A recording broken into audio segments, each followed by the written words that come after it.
Estamos aos domingos pela manhã nos dedicando expositivamente ao livro histórico de Atos. No sermão passado, nós concluímos o primeiro capítulo, no sermão intitulado O Fim Trágico de Judas e a Eleição de Matias.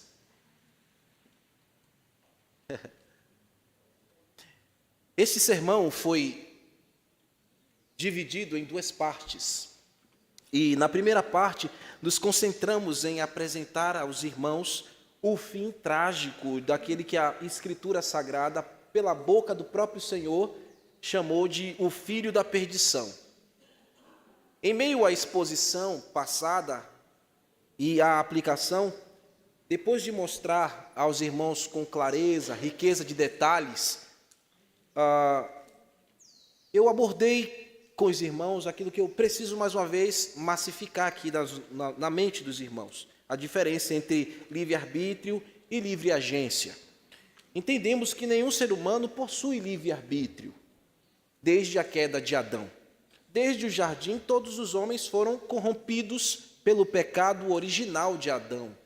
Por isso que a Bíblia diz que todos pecaram e destituídos estão da glória de Deus. É por conta do pecado original. Esse pecado herdado por Adão, onde todos nós estávamos em Adão embrionariamente, ou como nós também falamos, seminalmente estávamos em Adão. Por isso que todos os homens nascem em pecado. Por isso que Davi disse, que em pecado me concebeu a minha mãe. Davi não estava dizendo que a mãe era uma meretriz, ele estava dizendo que ele herdou o pecado de Adão. É isso que ele estava comunicando. A humanidade não tem, irmãos, capacidade nenhuma de se livrar, de se salvar a si mesma, uma vez que a depravação foi total, completa, corrompeu todas as nossas capacidades. Assim, o homem, ele está em um estado de completa cegueira e também de completa surdez em seus pecados. É necessário, ele precisa de um Salvador, ele precisa de Jesus Cristo, ele precisa da ação do Espírito Santo para que ele rompa essa cera dos seus ouvidos, as escamas dos seus olhos, e então este homem, enxergando a cruz de Jesus e ouvindo a mensagem do Evangelho, ele venha à salvação. É somente assim que um homem é salvo. E eu falei sobre a livre agência, que é aquilo que todo homem tem. Eu mencionei para vocês no sermão passado que essa verdade cobre todo o ser humano. Todos os homens, pecadores ou salvos, são livre agentes e, portanto, são inteiramente responsáveis pelas suas ações. A livre agência, onde todos nós, todos vocês que estão nessa audiência, a começar de mim, possuímos isso intrinsecamente e, portanto, somos responsáveis diante de Deus por nossas ações. E voltando para o exemplo de Judas, aquele homem tinha toda a condição, como qualquer um de nós temos, de escolher o seu caminho, porque ele era um livre agente. Ou como nós também temos, o caminho que nós queremos seguir, nós escolhemos, sendo completamente responsável por nossas escolhas e ações. E nisso, Deus é glorificado. Irmãos, Deus é glorificado quando você acerta, Deus é glorificado também quando você erra. Tudo é para a glória do nosso Senhor. E quando um crente erra em alguma decisão, ele glorifica a Deus também se arrependendo. Quando ele reconhece que falhou, quando ele reconhece que precipitou. Mas até as nossas próprias precipitações servem para nos ensinar, para nos guiar, queridos.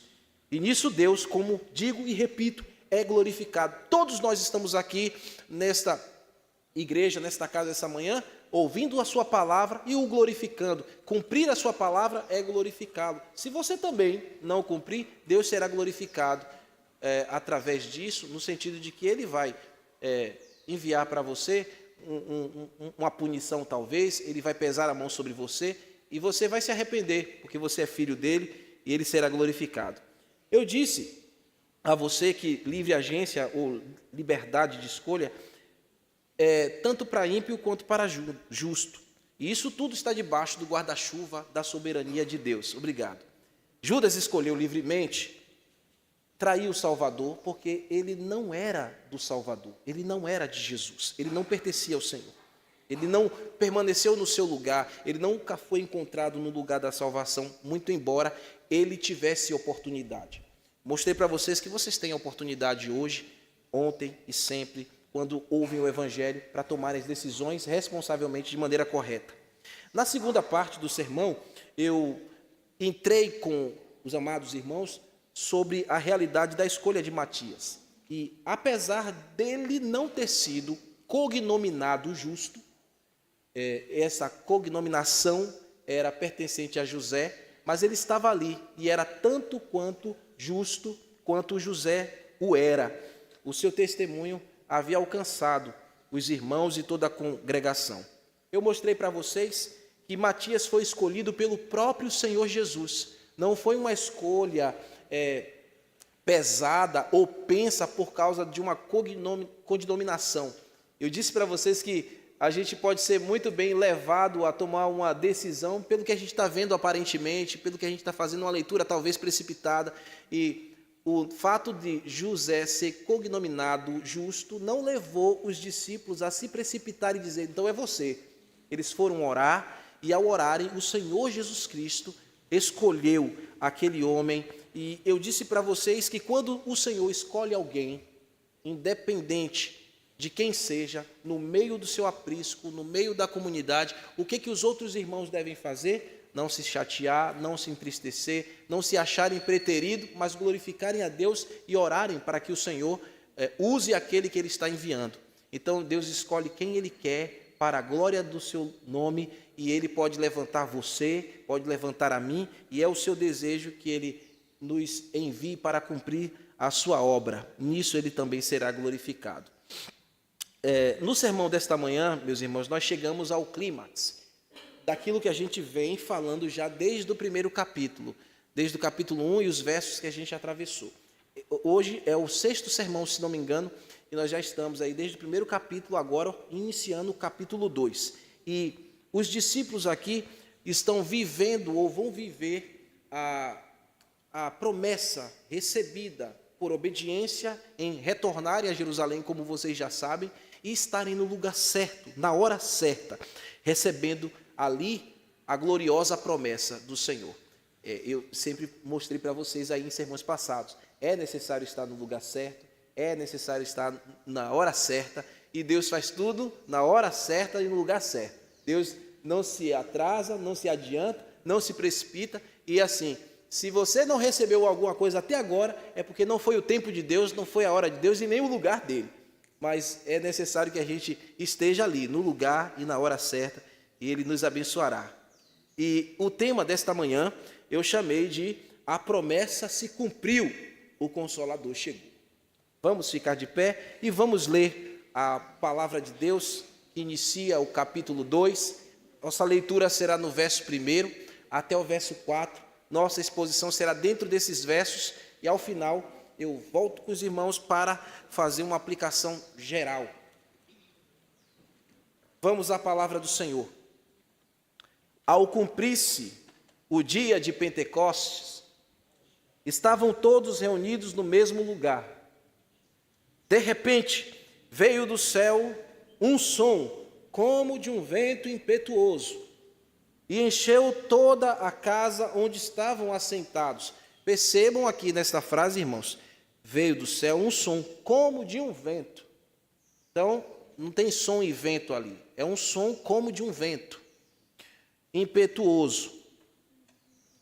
E apareceu distribuídas, verso 3, entre eles línguas como de fogo, e pousaram como de fogo, está vendo? Então, línguas como de fogo, e pousaram sobre Senhor, algumas nuances da tua palavra, para a edificação do teu povo e a glória do teu nome.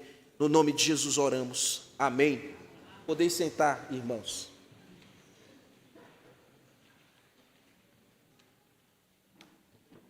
O verso que introduz o capítulo 2, Lucas informa que os discípulos estavam no dia certo e no lugar certo.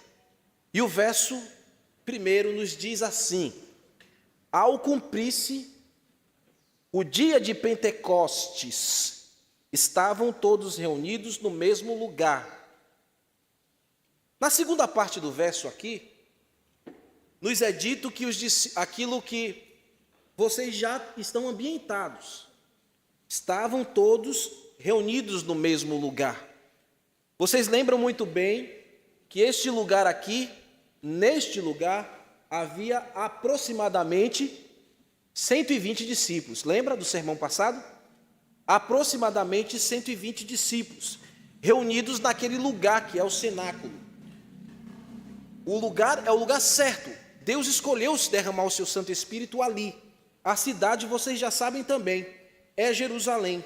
Então, este é o ambiente escolhido, onde os discípulos estavam aguardando, unânimes, a promessa. E, obviamente, ela vai acontecer segundo o propósito soberano do Senhor. Agora, aqui, na primeira parte do verso, nós temos o que eu estou chamando de o dia certo, que Lucas escreveu.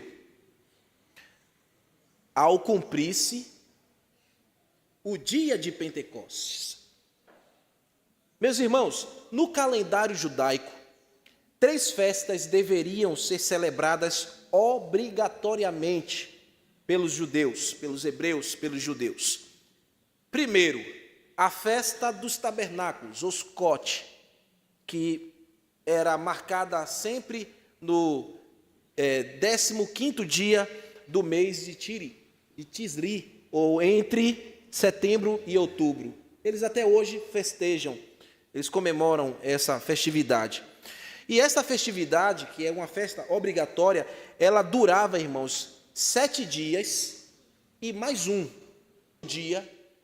Este último dia aqui é o 8º dia, tá bom? Haviam se passado já 7 dias da festa do tabernáculo, e no último dia, que é o dia solene, ele se levanta e fala, a grande festa aqui é a festa do tabernáculo. Levantou-se Jesus e exclamou: se alguém tem sede, venha a mim e beba. Quem crê em mim, como diz as Escrituras, do seu interior fluirão rios de água viva. Verso 39. Isso ele disse com respeito ao Espírito que havia de receber os que nele crescem, pois o Espírito até aquele momento não fora dado, porque Jesus não havia sido ainda glorificado. Até aquele momento, meus irmãos, o Espírito Santo não havia repousado permanentemente em ninguém. Só Jesus possuía sobre si o Espírito Santo de maneira permanente. Até aquele momento, o Senhor Jesus não havia sido glorificado. Por isso, o outro Consolador ainda não foi enviado. Nesse dia aqui, o primeiro Consolador, que é Jesus, estava falando: eu sou aquele que, se você vir a mim, você beberá a água viva. Quando nós recebemos Jesus Cristo, nós bebemos da água viva. E ele está falando que a água viva é o Espírito Santo que ele enviaria, mas não havia sido enviado porque ele não havia sido glorificado, ou ele não havia morrido e ressuscitado e ascendido em glória aos céus. Mas em Atos 2, isso tudo já havia ocorrido. Ele já havia padecido, ele já havia sido sepultado, ressurreto, apareceu durante muitos dias e foi visto ascendendo às alturas com toda a glória e majestade, visto por aqueles, pelo menos, 120 ou mais ou menos 120 discípulos que estavam aqui neste lugar certo para receberem a capacitação do Espírito Santo. Aplicando a nós, irmãos, quem crê em Jesus recebe a plenitude do Espírito Santo. Todo cristão aqui deve viver na plenitude do Espírito Santo. E ele recebe o Espírito Santo no dia da sua convenção. O significado desta festa que nós estamos comunicando aqui, a festa do tabernáculo, era o quê? Lembrar os 40 anos do deserto. Lembrar aos israelitas o tempo em que eles habitaram em tendas. Por isso que a festa dos tabernáculos, ou Sucote, ou a festa das tendas, o tempo em que eles viveram ali também remontava à fidelidade de Deus e a sua provisão no meio do deserto. Deus guardou, cobriu, deu a eles proteção, e isso ali demonstrava a fidelidade de Deus para com o seu povo, para com a sua aliança. Também era uma festa que celebrava a colheita final. E quando a gente usa a tipificação, esta festa aqui simbolizava ou tipificava Jesus Cristo como aquele que tabernaculou entre nós, aquele que veio a este mundo, habitou entre nós, e é em Jesus que nós temos a segurança, é em Jesus que nós temos a habitação, nós temos estas bênçãos e provisão. Mas esta festa, irmãos, que duravam 7 dias e mais um, não foi a festa que o Senhor escolheu para derramar o seu Santo Espírito. Vamos à próxima festa. Eu disse que eram 3. A segunda festa, que todo o povo judeu ou hebreu era obrigatório estar, se fazer presente, era chamada a festa da Páscoa. A festa da Páscoa, que significa passagem. Ela era sempre celebrada no 14º dia do mês Nissan. O mês Nissan, entre os judeus, é o mês entre março e abril. Esta festa, meus irmãos, durava alguns dias. E ela se seguia, conectava-se à festa dos pães asmos. Durava 7 dias de festividade. E o que significava esta festa? Você já sabe, é só relembrando aqui, eles estavam celebrando a fuga do Egito, o livramento da morte pelo sangue do Cordeiro aspergido ou passado nos vergais das portas, quando o Senhor matou todos os primogênitos dos egípcios e livrou o seu povo. E ali no Êxodo, no capítulo 12, eles celebraram a primeira Páscoa. Tipificava o quê? Falava a respeito, simbolicamente, profeticamente, a respeito de Jesus Cristo, o Cordeiro de Deus, e com o seu sangue, ele nos dá o verdadeiro livramento. Nós somos livres da condenação e do pecado quando o sangue de Jesus nos cobre, e esta festa tipifica isso. Mas também esta festa que seguia-se a festa dos pães asmos, que é os pães sem fermento, que simboliza uma vida sem pecado. Fermento na Bíblia é sinônimo de pecado. Não foi nesses dias que o Senhor também escolheu para derramar o seu Santo Espírito. Eu estou falando isso, irmãos, porque eram festas que comunicavam coisas importantes e faziam alusões diretamente ao Cordeiro, diretamente a Jesus Cristo, mas o Senhor tem os seus planos perfeitos e nada acontece de uma forma aleatória. Nós vamos ver aqui. Vamos para a terceira festa. Esta é a festa, também obrigatória para todo judeu e todo hebreu.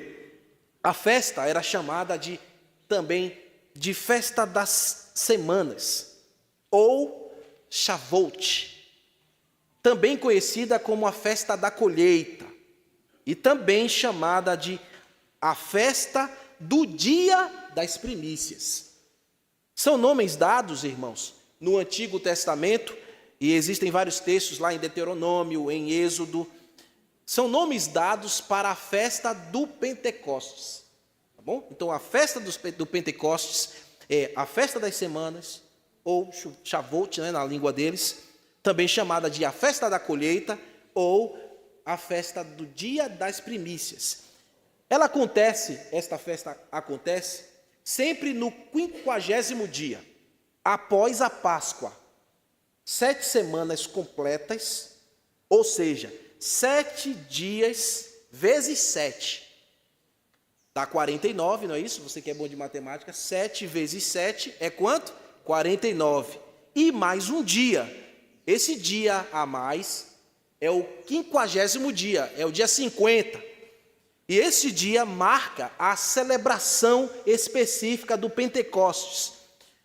Esta expressão Pentecostes tem que ficar muito clara para nós, porque desmistifica muita coisa. Significa literalmente 50º dia. Pentecostes significa isso, o 50º dia ou o dia 50. E traz consigo então, irmãos, que não há nenhuma interpretação mística no nome Pentecostes. Todo o judeu sabe que Pentecostes é o 50º dia. O dia da celebração da festa das semanas, ou da festa da colheita, ou do dia das primícias. Isso aqui já derruba qualquer pensamento de dizer, eu sou um crente pentecostal, então você é o crente do 50º dia. Mas a gente respeita, o cristão pentecostal, ele chama isso por causa, eu sou crente pentecostal por causa do evento que aconteceu no dia 2, em Atos 2, no dia D, que é o dia de Pentecostes. Aí eles se chamam crente pentecostal. Então, nós não temos essa terminologia no nosso meio. Nós temos o Espírito Santo, mas nós não somos crentes do 50º dia. Então, meus irmãos, esta festividade durava apenas um único dia. Vejam, eu mostrei para vocês que as outras festas obrigatórias, elas tinham muitos dias, mas esta festa era um dia só. E os discípulos precisavam estar, ou todos os hebreus, obrigatoriamente neste 50º dia, ou no dia de Pentecostes, para dedicar a Deus, na sua agenda, no seu calendário, a festa das primeiras colheitas. A palavra que aparece lá em Atos 2, a palavra dia, aqui no primeiro verso do capítulo 2, na expressão dia de Pentecostes, põe os olhinhos aí, dia de Pentecostes, está no singular, a palavra dia está no singular, justamente porque remete à realidade da festa. Pentecostes é 50º dia, mas é realizado em um dia só. O seu significado era o quê, irmãos? Agradecer pelas primícias, pela colheita, pelo trigo que o Senhor dava ao povo, pela cevada que o Senhor dava ao seu povo. Era chamada uma festa agrícola. Então, a atividade dos hebreus, dos judeus, era muito agrícola. Eles também eram pecuaristas, eles criavam também animais, mas eles tinham também uma atividade econômica que era a agricultura. Então, eles sabiam que Deus abençoava a agricultura deles, e Deus determinou essa festa lá no Pentateuco. E deveria ser como estatuto perpétuo, segundo a lei deles. E eles estavam celebrando naquele dia. Pensem que a cidade estava cheia. A cidade certa, no lugar certo. E os discípulos no lugar certo. Está cheia, porque muita gente subiu para lá. A gente vai ver isso com mais detalhes nos próximos sermões. E segundo a tradição, meus irmãos, esta festa agrícola, que era celebrada apenas um dia, depois de muito tempo, depois de alguns anos, ou talvez alguns escritores, estudiosos dizem que ali entre o ano 70 em diante, ela também passou a ser celebrada o dia em que Deus entregou a lei ao seu povo. Mas isso não tem uma coesão assim, de forma de um pensamento fechado entre os estudiosos. Neste dia desta festa singular, do calendário judaico, o que acontece aqui no Novo Testamento? É o dia onde o Senhor cumpre a sua promessa. Irmãos, é tão bom ficar aguardando um dia tão esperado, não é? Aquele que estudou, que fez o concurso e está com fé que vai passar, tem o dia que vai ser anunciado o resultado, e ele fica naquela expectativa, confiando. Essa expectativa é boa. O dia do casamento, quando está se aproximando, as coisas boas, a gente espera com muita expectativa. O dia da vinda do nosso Senhor, você aguarda com expectativa? Eu fico imaginando, eu fico dizendo: Senhor, eu quero te ver, eu quero te encontrar. E às vezes, quando eu fico ouvindo algumas músicas bem antiguinhas, eu fico pensando no dia da minha morte. Eu abro aqui para os irmãos, né? As músicas mais antigas me fazem lembrar no dia que eu vou partir. Eu fico dizendo: Senhor, que chega esse dia, né, para eu te ver. Eu não tenho problema de se vou morrer não, viu, irmãos? Tem gente que fica com medo de morrer. Eu não tenho medo de morrer. E nem quando isso vai acontecer. Quando isso acontecer, eu vou encontrar com o Senhor. John MacArthur, que morreu algumas semanas atrás, ele dizia assim: o que a morte pode fazer para um servo de Deus? Fazê-lo conhecer o seu Senhor. Então é isso que a morte faz para a gente. Mas, fechando esse parêntese aqui, meus irmãos, é o dia D marcado na agenda de Deus. Um parênteses, você tem o seu dia D aí. Deus há de te abençoar em coisas específicas na sua vida. É o dia D marcado pelo que ele havia falado pelos profetas. Eu vou ler alguns textos no Velho Testamento que apontam para esse dia. Joel capítulo 2, versículo 28 e 29, o profeta disse assim: e acontecerá depois de que derramarei do meu Santo Espírito, do Espírito, sobre toda a carne, vossos filhos e vossas filhas profetizarão, e vossos velhos sonharão, e os vossos jovens terão visões, até sobre os servos e sobre as servas derramarei o meu espírito. Que promessa maravilhosa!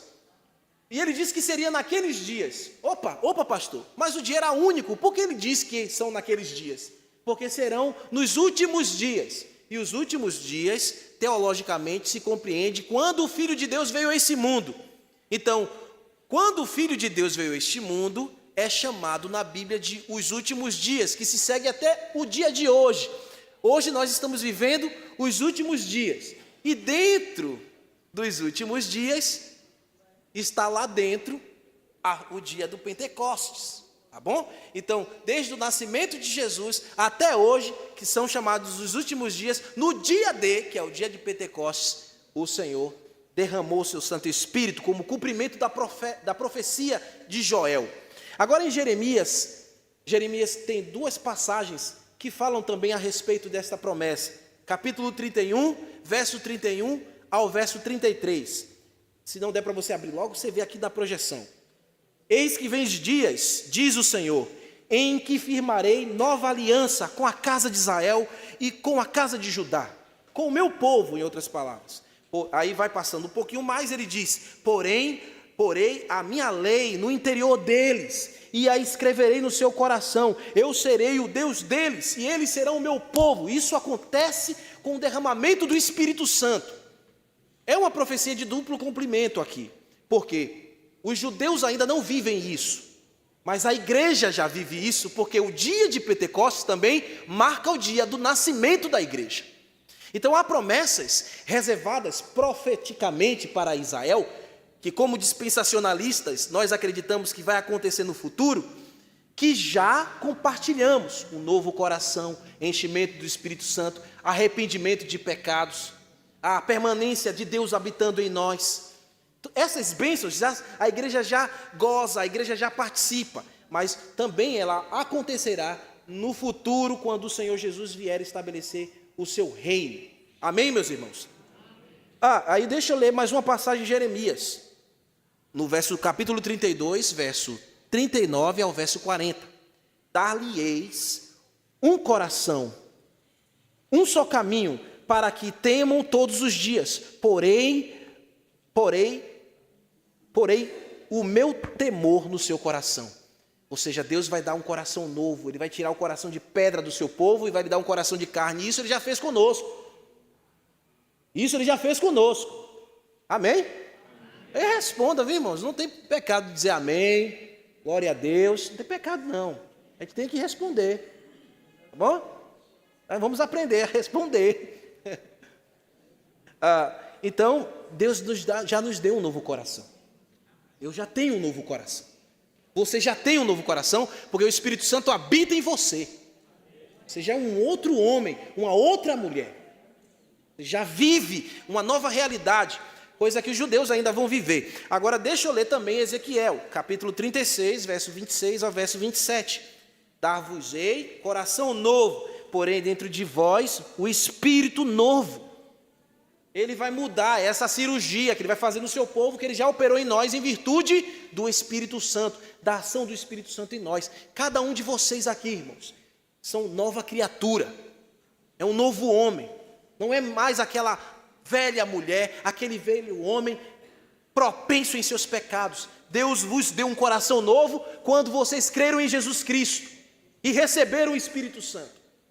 Isso Ele vai fazer em Jerusalém, em Israel, em sua nação, mas no futuro.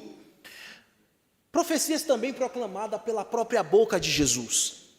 Jesus falou no capítulo 14 de João, verso 16 ao verso 17. Eu rogarei ao Pai, e Ele vos dará outro Consolador, a fim de que esteja para sempre convosco. Ele habita convosco e estará convosco. O Espírito Santo habita em nós e estará conosco para sempre. Isso porque Ele prometeu, foi Jesus que prometeu. E o que Ele promete, Ele cumpre, e está cumprindo em Atos 2. Você não pode ficar aqui achando que você não tem o Espírito Santo, uma vez que você é crente, você tem o Espírito de Deus na sua vida. Não, ele não se manifesta hoje mais como ele se manifestava ou evidenciava antigamente. Há formas hoje dele mostrar-se presente na sua vida. Isso a gente vai ver mais à frente. Mas uma coisa é certa, você carrega dentro de si a presença gloriosa do Espírito Santo. Cada um de vocês. E aqui, lembra da profecia de Joel? Os servos, as servas, os homens, as mulheres, filhos e filhas, não tem idade nem tamanho, é velho, é novo. Quem crê em Jesus recebe o Espírito de Deus. Recebe o Espírito Santo. Então, João 16:7, Jesus também falou: convém que eu vá. O primeiro Consolador precisava ir. Convém que eu vá. Porque se eu não for, o Consolador, que é o Espírito Santo, o outro Consolador, não vem, não pode vir. Se eu for, eu vou-lo enviarei. E ele, quando foi, ele enviou. Em Lucas 24, versículo 49, ele disse: eis que vos envio sobre vós a promessa do meu Pai, aquilo que foi dito pelos profetas. Permanecei, pois, na cidade, que você sabe que é Jerusalém, neste dia, neste lugar aí, que nós estamos analisando, até que do alto sejais revestidos de poder. O dia de Pentecostes, irmãos, foi tão singular, tão específico para o cumprimento da promessa de Deus, do derramamento do Espírito Santo, porque primeiro, convinha que Pentecostes fosse o dia da colheita, e é o dia em que nos conecta à realidade da igreja que está nascendo. A igreja nasce para colher os frutos de Deus. Todo o pecador arrependido é um fruto no celeiro de Deus. E quem é que colhe estes frutos, irmãos? A igreja. Se a festa do Pentecostes é a celebração da colheita, dos primeiros frutos, Deus, através da igreja, está colhendo os frutos. É o que eu estou crendo no nome de Jesus, que o Senhor nos levantará para colher os seus frutos. E nesses dias, nesses últimos dias, quando a gente terminar a exposição de Atos, eu creio que você terá o testemunho em dizer: o Senhor me usou para colher o seu fruto. Isso é a ação do Espírito Santo na vida do cristão. A igreja é o instrumento de Deus vivo para colher nos seus celeiros eternos os frutos, as almas daqueles que Cristo pagou com o seu próprio sangue. O Pentecoste, meus irmãos, como eu tenho mencionado, seguia 3 festas e 3 celebrações. Os judeus precisavam subir até aquele lugar, e assim era um ambiente propício para todos estarem ali reunidos para ouvirem o testemunho a respeito do Senhor Jesus. A igreja se levanta, ou é levantada nesse momento, para cumprir isso, apregoar o testemunho da ressurreição de Jesus. Esta é a missão principal da igreja. Por que a igreja nasce capacitada pelo Espírito Santo? Por que todos nós temos o Espírito Santo dentro de nós? Para proclamar a ressurreição de Jesus, para pregar aquele que ressurgiu dentre os mortos, está vivo, perdoou os nossos pecados e em breve voltará. É por isso que nós fazemos isso em poder, e só podemos fazê-lo cheios do Espírito Santo. Ninguém pode proclamar o Evangelho se não estiver cheio do Espírito Santo. Não haverá, irmãos, resultados eficientes em uma proclamação longe, vazia do poder do Espírito Santo. Nós precisamos viver cheios do Espírito Santo para cumprir o propósito pelo qual o Senhor nos fez surgir a este mundo. Precisamos da ação do Espírito Santo em nós. O crente batista regular precisa da ação do Espírito Santo. Mas deixa eu fazer um parêntese aqui muito importante. Às vezes, por sermos fundamentalistas, às vezes por sermos bíblicos, nós queremos nos afastar muito desta realidade e não falamos com o Espírito Santo, nós não consideramos Ele como Deus muitas vezes.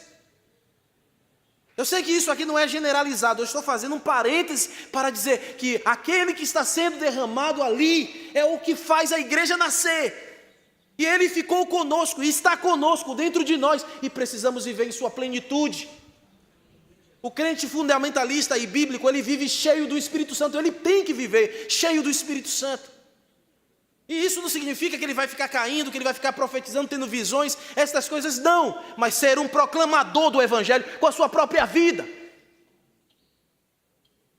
em virtude daquele que habita dentro de si. Nós temos o Espírito Santo morando em nós, cada um aqui, seja desde criança ou o mais velhinho, se converteu-se ao Senhor, tem o Espírito Santo habitando em si. O verso seguinte, vai lá em Atos 2, o verso seguinte mostra como Lucas descreve o derramamento do Espírito Santo. Ele começa dizendo aí no verso 2, de repente. O autor bíblico está utilizando aqui uma palavra muito rara no Novo Testamento. Esta expressão aqui, de repente, é um advérbio grego, aphnon, ou aphnon. Ela é muito rara porque ela só aparece em todo o Novo Testamento 2 vezes. E quem é que escreve estas 2 vezes? Lucas. Lucas escreveu a primeira vez aqui, em Atos 2, no verso aqui que nós estamos analisando agora. E ele também escreveu lá em Atos 28, 26, naquela ocasião onde uma víbora picou o apóstolo Paulo, e porque ele não morreu, de repente os pensamentos daqueles nativos mudaram, porque eles pensavam que Paulo morreria pela picada da serpente, da víbora, e como viram que Paulo não morreu, de repente os seus pensamentos mudaram. Esse homem só pode ser protegido por deuses, eles diziam isso. Então, de repente, a mente deles mudaram. Então, são 2 vezes que aparece, é muito raro. Mas por que eu estou salientando isso para vocês aqui de maneira expositiva, meus irmãos? Para que vocês enxerguem que esse advérbio aqui aparece de uma maneira tão rara, mas aparece aqui para mostrar que aquele evento é singular. Da forma como aconteceu, como aquilo se manifestou, foi singular. Esse de repente aqui comunica a ideia de algo que ocorreu de forma súbita, repentinamente, inesperadamente, mas perfeitamente dentro da vontade de Deus. Era súbito, ocorreu subitamente, foi repentino, mas não aleatório, de qualquer maneira, como se vê por aí. Algumas coisas que dizem que é a manifestação ou a descida do Espírito Santo. O Espírito Santo não desce mais nesse sentido. Esse derramamento do Espírito Santo não aconteceu por causa de alguma preparação humana. Vocês precisam entender isso aqui. Esse ato específico aqui não aconteceu aleatoriamente e nem foi por causa de um esforço humano. Ninguém ali, dentre aquela proporcionalidade de 120, estava promovendo um ambiente, uma atmosfera. Tá bom? Receber o Espírito Santo não é por meio de uma promoção de atmosfera. Então vamos começar a subir no monte. Então vamos fazer campanha de 7 dias. Então vamos ficar aqui de joelho, de manhã até de noite, até receber o Espírito Santo. Não, o Espírito Santo não é dado por promoção humana, é entregue por Jesus Cristo. E ele é dado na conversão. Então ninguém faz esforço para receber a salvação, e a salvação é gratuita. O Espírito Santo é o selo, é o penhor, ele é a graça de Deus, ele é a plenitude, ele é o batismo, ele é a unção, que é dado gratuitamente ao que crê. Então não foi feita uma atmosfera. O que eles estavam fazendo ali, então, pastor? Estavam fritando peixe, estavam fazendo o quê? Eles estavam orando. Eles estavam orando, buscando a face de Deus. Mas esta oração não era aquelas gritarias, aquelas coisas assim que estranhas que acontecem por aí. Eles estavam simplesmente orando e aguardando o dia que o Senhor, pelo seu eterno poder, iria derramar a sua graça sobre eles. E o relato prossegue. Veio do céu um som como de um vento impetuoso e encheu toda a casa onde estavam assentados. Em um dado momento em que eles estavam orando, aquele local foi tomado, irmãos, por um som que veio diretamente do céu. Não veio deles, veio do céu. Não foi promovido por eles, foi Deus que enviou, como um som de uma ventania. O ambiente se encheu e todos ficaram completamente cheios do poder da glória de Deus. É uma manifestação aqui sobrenatural, ocorrendo de fato ali. neles, mas não produzido por eles. Poderia até ser espantoso entre os irmãos, mas não há relato aqui no texto que eles ficaram com medo. Então, quando Deus manifesta essas coisas, ninguém fica com medo aqui. E quando Deus dá o Espírito Santo a alguém, por meio da conversão, e entrega esta graça a esta pessoa, e por meio do Espírito Santo ele é incluído na igreja, essa pessoa não tem mais medo. Ela confia, ela passa a confiar e acreditar no Senhor, e dá toda a sua vida a Ele. A expressão veio do céu um som como de um vento impetuoso, comunica duas realidades. Primeiro, indica que a procedência deste fato aqui, ele é sobrenatural. Então, a gente confirma, o que está acontecendo aqui é algo sobrenatural, irmãos. A gente, somos bíblicos, somos fundamentalistas, mas a gente não pode rasgar a Bíblia, não. Eles realmente estavam vivendo ali um momento especial e sobrenatural. Isso é bíblico, está aqui, na Bíblia. Nós não somos crentes pentecostais, mas nós não negamos que eles receberam o Espírito Santo. E que o que está acontecendo aqui é um evento singular e sobrenatural. E Deus opera no sobrenatural, irmãos. Isso também aqui é um parênteses para dizer que nós, apesar de não sermos continuistas, não podemos negar que Deus ainda opera milagres. Amém, irmãos? Amém. Deus ainda opera milagres. Ele não faz como fazia lá no Novo Testamento. Mas Deus é poderoso e pode ressuscitar mortos, pode curar o câncer, pode fazer qualquer coisa e continua enchendo as pessoas com seu Santo Espírito. Então, eles estavam aqui reunidos em um só lugar, e isso foi vindo da parte de Deus. Em outras palavras, foi o próprio Jesus que entregou àqueles 120 esta graça. Veio do céu, veio do próprio Cristo, o cumprimento da sua promessa. O segundo, essa mesma expressão, veio do céu um som como de um vento impetuoso, é um símbolo claro que aquele som, como de uma ventania, não estava acontecendo ali, irmãos, derrubando nada na casa, eu empurrando as pessoas no chão. Era como? O som parecia um som de ventania, não tem vento aqui. Mas o som impetuoso era como se fosse de uma ventania impetuosa. Então ninguém sabia do que estava acontecendo em primeira vista. Aquele som e como de uma ventania mostrava que era a chegada do outro Consolador. A pessoa do Espírito Santo estava chegando ali para com o Espírito Santo. Então, o som como de um vento impetuoso, assim por dizer, seres inanimados, estava marcando ali a chegada do Consolador, de uma pessoa. Esta palavra aqui, vento, no grego, é a expressão pneuma, ou pneume. Pneuma, de onde nós aplicamos o Espírito Santo. A pessoa do Espírito Santo havia chegado como prometido pelo Senhor Jesus ali à vida daquelas pessoas, daqueles homens, para capacitá-los a cumprir o testemunho de Jesus.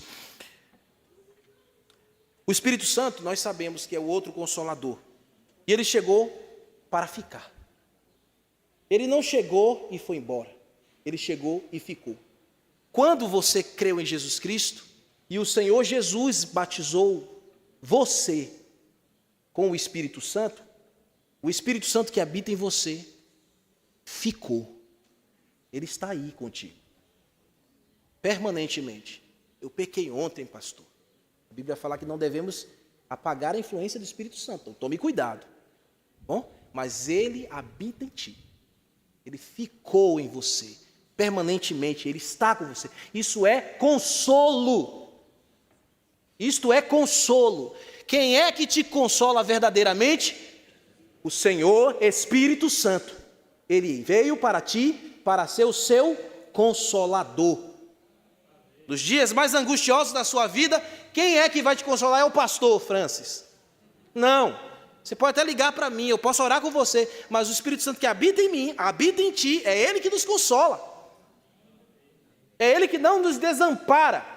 Ele é o cumprimento daquilo que Jesus falou. Eis que estarei convosco todos os dias até a consumação do século. E Ele está conosco agora mesmo, aí com você, enquanto eu prego, cumprindo essa verdade. Então você pode sair daqui hoje feliz, flutuando, voando, sabendo que você tem em si o Espírito Santo. O verso 3 e 4, Lucas relata a evidência da plenitude do Espírito Santo na vida daqueles homens e mulheres consagrados a Deus. Ter o Espírito Santo é ter uma vida consagrada, viu, irmãos? É ter uma vida separada. Todo cristão é consagrado a Deus. É ter uma vida separada para Deus. Por isso não podemos viver mais como antes. Não podemos viver mais como outrora. Nossa vida agora é movida por Deus. O Espírito Santo, que é o poder de Deus, é Deus Todo-Poderoso em nós nos movendo. Por isso nossa vida não pode ser mais a mesma. Somos separados para Deus, consagrados para Deus, fomos ungidos pelo Espírito Santo. No passado, irmãos, os reis eram ungidos, os profetas eram ungidos. Mas hoje, nesta dispensação, nesta nova dispensação, todo filho de Deus é ungido pelo Espírito Santo. Irmãos, em alguns lugares, em algumas igrejas que são do cunho continuista e pentecostal, eles só entendem que quem recebe o Espírito Santo é quem tem uma nova experiência, uma segunda experiência. E isso às vezes é um jugo no pescoço das pessoas, um peso nos ombros. E muitas vezes, em muitas ocasiões, essas pessoas até duvidam da sua própria salvação. Não podem fazer isso, não podem fazer aquilo, porque ainda não falam em línguas, porque ainda não profetizaram. Irmãos, não é isso. O enchimento e a plenitude do Espírito Santo não vem por esse caminho. O Espírito Santo na vida do crente é o consolo. Ele é que torna a nossa vida mais leve. Ele que torna a nossa vida mais expressiva para a glória de Deus. E assim que devemos viver, irmãos. Se há algum pecado ainda que lhe prende, que ainda lhe segura, se é uma obstinação, uma preguiça, seja o que for, o Espírito Santo é aquele que lhe dá poder para você vencer essas coisas. Ele já habita em você. Ele já está em você aí. E Lucas está falando aqui, irmãos, e aparecem, ou e apareceram, ele está usando aqui a expressão kai oftessan. No grego, isso aqui, essa expressão kai, ele é uma partícula aditiva. É como o nosso i, como está aqui traduzido. I é uma partícula aditiva aí na nossa gramática, no português. E ele está seguido pelo verbo oftessan, que comunica literalmente algo que foi manifestado de forma impetuosamente e agora literalmente está sendo enxergado. Esse apareceram foi algo que eles tiveram realmente uma visão. Então não podemos rasgar também a Bíblia. Eles realmente tiveram uma visão, eles viram. Onde foi que teve visão? Eles tiveram, teve, porque foi cumprimento também da palavra. Os meus servos terão visões. Os servos e as servas terão visões. Eles viram. O que eles viram aqui? Eles viram línguas como de fogo, repartidas sobre eles. Comunica a realidade de quê, irmãos? Que foram vistos, foi visivelmente observado entre eles línguas repartidas como fogo. Por que repartidas como fogo? Qual é a interpretação disso? Repartidas como fogo a cada um deles. Cada um dos nossos irmãos receberam o Espírito Santo. E a forma visível de que aquilo estava acontecendo em cada um deles foi a visão que cada um tiveram de algo como uma língua flamejante sobre a cabeça de cada um deles. Isso aqui é uma coisa sobrenatural. Isso aqui é algo que está realmente acontecendo. Nós não podemos rasgar as Escrituras. Mas aconteceu ali, de maneira singular e específica.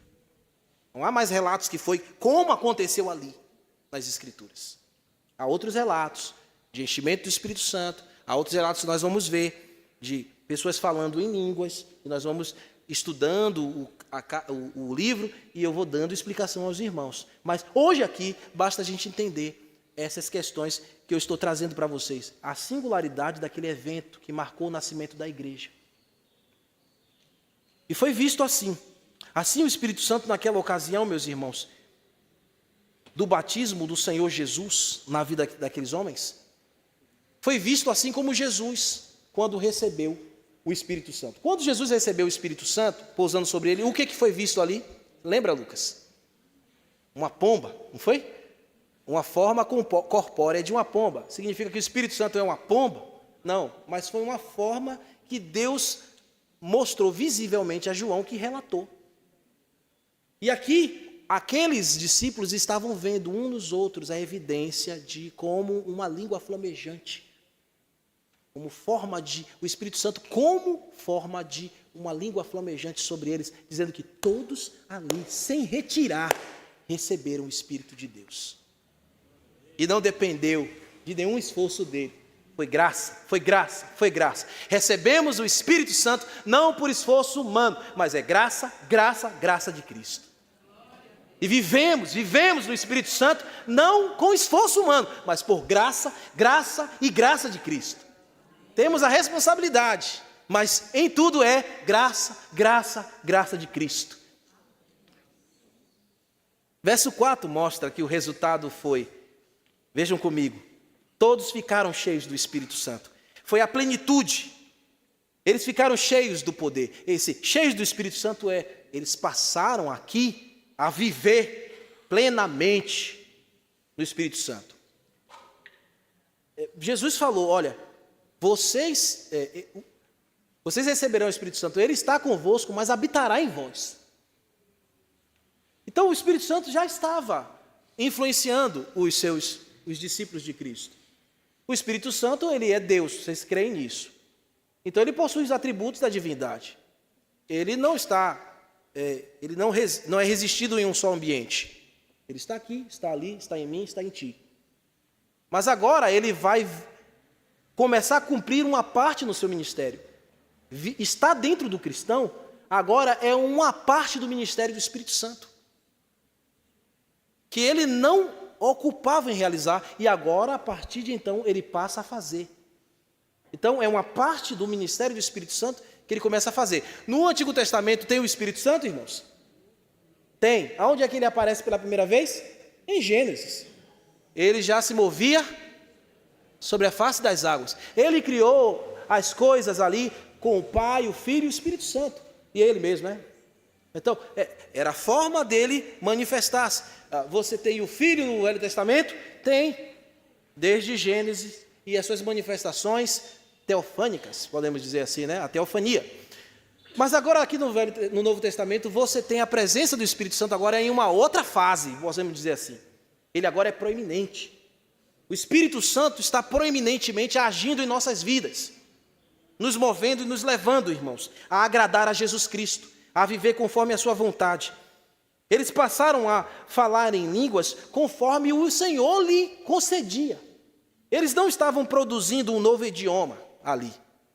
Eles não estavam inventando alguma coisa ou emitindo algum som da sua própria cabeça ou formulando. Eles não estavam treinando um ou outro e dizendo, faz assim, começa a falar isso que vai dar certo. Não, foi o Senhor que concedia a eles que falassem outras línguas. E o termo aqui, outras línguas, no grego, a palavra língua aqui é glossa.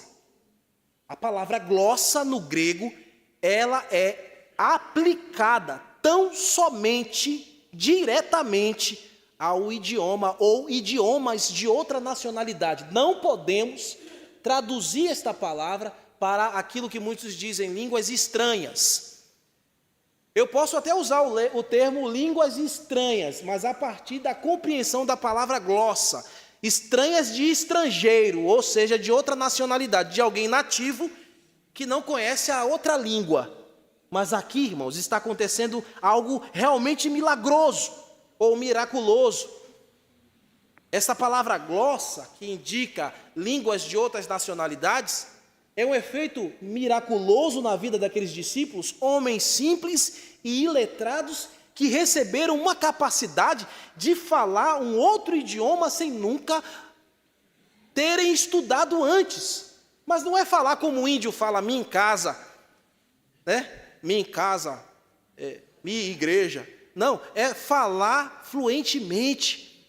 Imagina você começar a falar aí o russo sem você nunca ter estudado. Você começar a falar o alemão sem nunca ter estudado o inglês, mas fluentemente como um nativo. É isso que está acontecendo aqui. Isso somente um milagre que aconteceu em todo o sistema aqui vocal dos discípulos. O Senhor deu essa capacidade, foi a graça do Espírito Santo. O Espírito Santo, abrindo um parênteses, em nós, irmãos, nos capacita a realizar coisas realmente maravilhosas. É a ação dele na nossa vida que faz com que a gente realize coisas gloriosas e maravilhosas para o Senhor. Coisas até que fogem à nossa habilidade habitual e natural. E vê uma coisa? A presença do Espírito Santo na sua vida, meu irmão, te levará a dar um conselho tão consolador para alguém, como que se você muitas vezes dominasse aquela área de uma maneira tão espetacular. E muitas vezes você não estudou um minuto aquilo, mas Deus, pela graça, te levanta naquele momento e te usa pela plenitude do Espírito Santo para você entregar um bom conselho, uma boa direção àquele irmão, e aquele irmão sair dali consolado. Isso é a ação do Espírito Santo em nossa vida. Muitas vezes isso acontece em muitas áreas da vida, e isso é a ação do Espírito Santo. Naquele momento era falar em outro idioma, porque nós vamos ver que isso era a forma de ratificar a mensagem, ratificar o Evangelho. Meus irmãos, aquele que convence o pecado da justiça e do juízo havia chegado. E Jesus Cristo um dia falou, porque João, na verdade, vos batizou esta ação do Espírito Santo. Mas ele está aqui para fazer isso, para abrir os nossos olhos, nesse sentido, para mover o nosso coração. Ter o Espírito Santo habitando dentro de nós é uma graça que alcançamos, não por esforço, como nós vimos aqui na mensagem, mas é a própria ação do Espírito Santo. É viver na sua dispensação graciosa, a dispensação graciosa de Jesus Cristo, que aconteceu lá em Atos 2, e que marcou o papel proeminente do Espírito Santo entre nós, inaugurou a igreja. Nós somos o fruto da vinda do Espírito Santo, onde cada um de nós pertencemos ao corpo de Jesus. O Senhor Jesus cumpriu cabalmente o que havia prometido. Então, esse dia D aconteceu para os seus discípulos e já aconteceu para nós. E o nosso dia D é quando nós o recebemos com fé. É quando você confessou os seus pecados, entregou-se a Jesus Cristo. Então, toda pessoa que realizou este ato de fé, de confessar Jesus como seu Salvador, tem em si a pessoa mais poderosa deste mundo, que atua nesse mundo, a pessoa do Espírito Santo. Ela está dentro dessa pessoa, confortando, consolando, livrando. Ele está operando e realizando o seu ministério. E ele fará isso, irmãos, até o último dia. Da mesma sorte que também nós devemos estremecer, porque como eu havia dito para vocês, aquele que habita em nós devemos considerar, como Paulo disse em 1 Tessalonicenses capítulo 5, verso 19, não apagueis a influência do Espírito Santo. E muito crente tem feito isso. A habitação está lá, mas está apagada. O crente habitado, o crente não se perde salvação. Todo crente tem o Espírito Santo. Mas, infelizmente, muitos crentes têm a sua influência apagada. Ou aquela luz bem fraquinha. Não pode ser assim. Não pode ser essa a realidade. Nós precisamos acender essa chama. Como, irmãos? Orando, clamando a Deus. Tendo vida santa. Tendo vida reverente ao Senhor. Ouvindo a sua palavra. Buscando ao Senhor. Nossa responsabilidade. Nós não podemos extinguir o fogo do Espírito Santo no nosso coração. O fogo do Espírito Santo está em nós. Não é o fogo do juízo que o Senhor falou lá quando ele foi batizado. É outra coisa. E não é a mesma forma como os pentecostais interpretam. Isso na próxima mensagem a gente vai falar mais sobre isso. Mas o fogo, o Espírito Santo está em nós. Nós não podemos apagar a sua influência. Você que me ouve aqui, precisa ter essa consciência. Não apague a influência do Espírito Santo na sua vida, por causa da procrastinação em certos pecados, ou pecadinhos, ou coisas que vocês já estão tomando como estimação. Não faça disso um cotidiano na sua vida. Cotidianamente, o que deve acontecer é que devemos viver plenamente no Espírito Santo. Oh, meus irmãos, quando uma igreja local vive a plenitude do Espírito Santo, o que é que a primeira coisa acontece? Conversões. o fruto vem, a colheita vem, o Pentecostes acontece nesse sentido. Porque você está pregando, porque você sabe que você foi perdoado para levar outros ao perdão de Cristo. Que você nasceu de novo para levar outros a nascerem de novo. Então, a ação do Espírito Santo na vida do crente é também manifesta na proclamação do Evangelho. Então, quando vivemos, irmãos, plenamente no Espírito Santo, o que uma igreja local vive? Conversões. Almas vão chegando.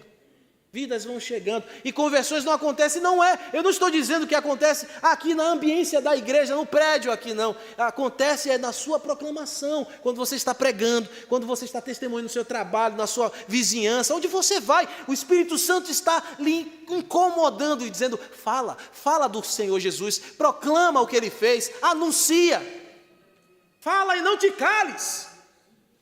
Essa é a proclamação do Espírito, o seu fogo, a sua chama dentro do crente. Se você não tem desejo de evangelizar e pregar e falar de Cristo, é porque você tem esta influência do Espírito Santo apagada. Então é hora de acender essa chama. É o nosso dever. E o Espírito Santo nos dá poder. Não são as nossas palavras e nossas capacidades, mas o Espírito Santo, como Jesus falou, naquela hora Ele vai encher os nossos lábios. E você não precisa ter medo, ou o que você vai falar, o Senhor vai mover a sua vida. E Ele vai fazer descer o testemunho dos ouvidos ao coração.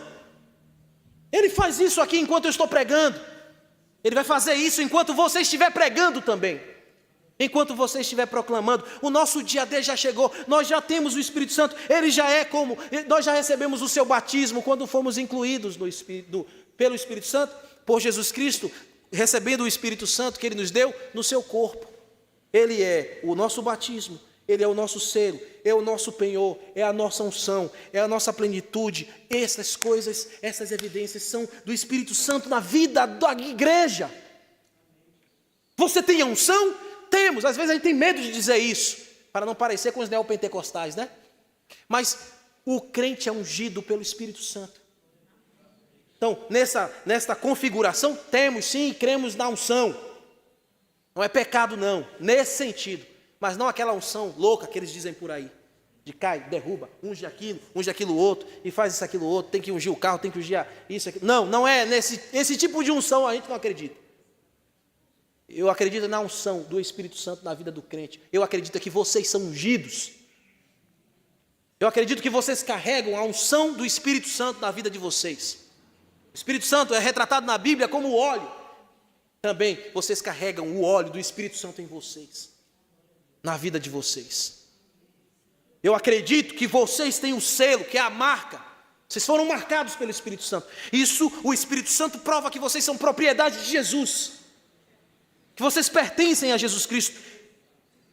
É a plenitude do Espírito Santo que faz com que você vença a cada dia o pecado. Todos os dias você vence as tentações, porque Ele age plenamente na sua vida. Ele é o penhor, é a segurança que o próprio Cristo deu a você, de que Ele está contigo, de que Ele está movendo através da sua vida, confirmando o teu ministério, confirmando o teu talento, confirmando o teu dom. Esta é a graça do penhor do Espírito Santo em nós. Então, quando você se vê incapaz de fazer qualquer coisa, lembre-se que o Espírito Santo é o teu penhor. E aí você não vai duvidar de que você será usado poderosamente por Ele naquela hora, a fim de glorificar a Jesus. O Espírito Santo foi dado, sim. Quando nós observamos aqui na profecia de Jeremias, de Ezequiel, as próprias palavras do Senhor Jesus, Joel profetizou que Ele derramaria-se sobre toda a carne e daria aos homens, aos servos, às filhas, aos filhos, aos homens, às mulheres, um novo coração, a todo aquele que crê. E você já recebeu este novo coração. Você não precisa ficar querendo pagar penitência, você não precisa fazer campanhas, fazer sacrifícios para recebê-lo, você já o tem. Isso foi dado pela fé, graça, absolutamente graça, como eu falei. Vocês são batizados com o Espírito Santo. Porém, não é por causa disso que vocês vão viver relaxadamente.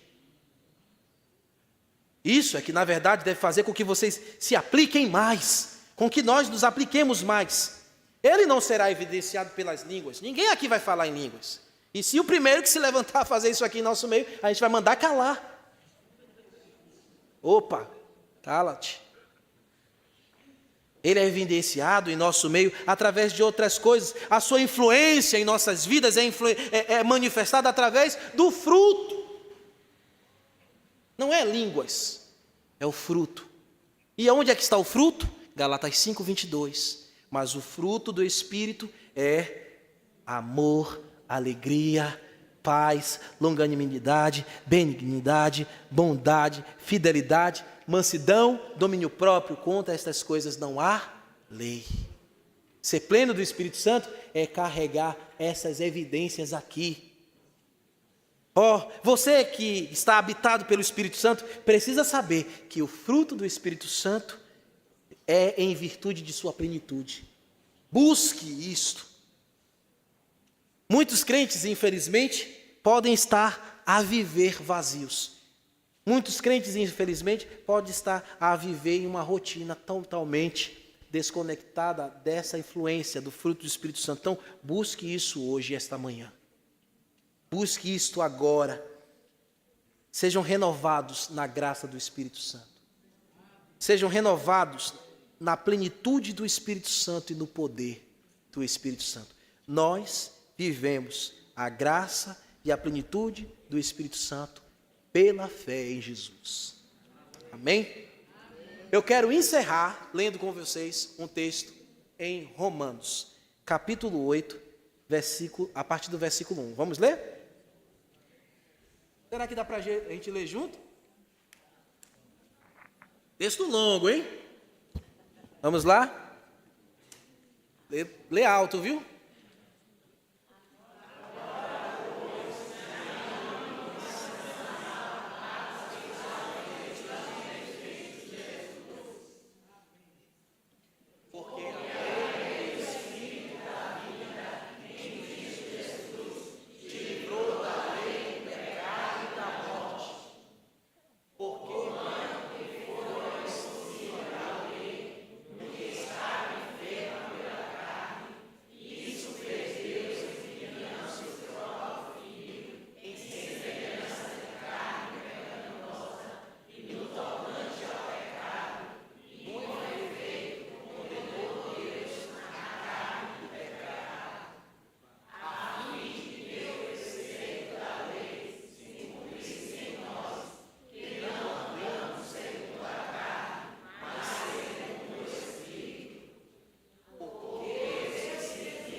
Amém. Oh, glória.